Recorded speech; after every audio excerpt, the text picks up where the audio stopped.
The original iPhone Air is beautiful. Sleek, it's thin, and it has the battery life of a potato clock. Seriously, I've had days where I unplug it at 7 a.m. and by lunch, it's begging for a charger. Not exactly pro behavior, right? But if the latest leaks in tech from CES 2026 are anything to go by, the iPhone Air 2 might actually fix the one thing holding this phone back. We are talking about brand new display tech, massive battery upgrades, and maybe even a camera update that I have mixed feelings about. Let's dive in. Let's talk about the screen. At CES 2026, Samsung and LG showed off some wild new OLED panels. LG literally has a wallpaper TV that's 9mm thick. For the whole TV. Why does this matter for your pocket?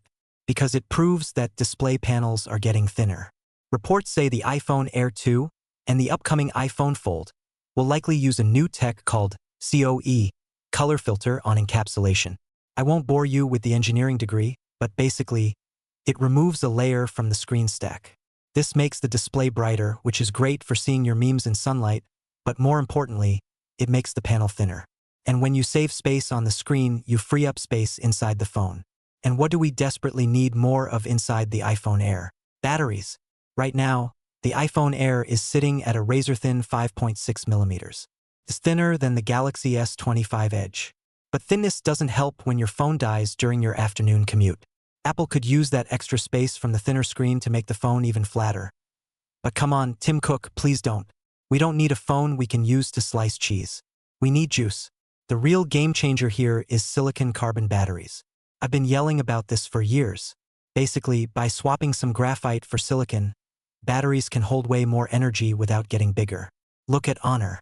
They just dropped the Magic 8 Pro Air. It's barely thicker than the iPhone Air, but it packs a massive 5,500 mAh battery. That is bigger than the battery in the iPhone 17 Pro Max and the S25 Ultra. If Apple adopts this tech, even a modest bump to 4,500 mAh would be a life-changing upgrade for the Air lineup. So why hasn't Apple done this yet? Are they allergic to good battery life? Probably not. The answer is likely scale. Apple sells hundreds of millions of iPhones. Switching battery tech at that scale is a logistical nightmare. If the yield rates aren't perfect, you don't just have a few unhappy customers, you have a global shortage. But with Honor and others proving it works, Apple is running out of excuses. There is one other invisible villain here: heat. Titanium is cool, literally and figuratively, but super thin phones are terrible at dissipating heat. And heat kills batteries. A silicon carbon battery helps here too. Because it's denser, you can have a smaller physical battery with the same capacity, leaving room for better cooling or heat dissipation. It's a win-win. Now, speaking of design, there's been a shakeup at Apple. The lead designer of the iPhone Air actually left the company last week to join an AI startup. Does this mean the Air 2 will look different?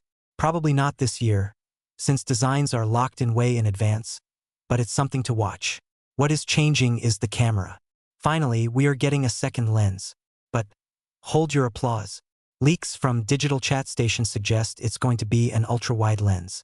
Look, ultra-wide is fun for landscapes and group shots where you want to make your friends look distorted. But personally, I wanted a telephoto lens. I can always walk backward to fit more in the frame, but I can't exactly fly closer to a building to get a zoom shot.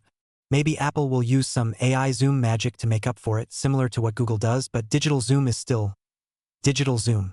The iPhone Air 2 is shaping up to be the phone the first one should have been. Thinner screens, potentially massive battery gains with silicon carbon tech, and a slightly more versatile camera system. We aren't expecting this phone until next year, so Apple has plenty of time to get it right. What do you think? Would you trade a telephoto lens for a battery that actually lasts all day? Let me know in the comments below.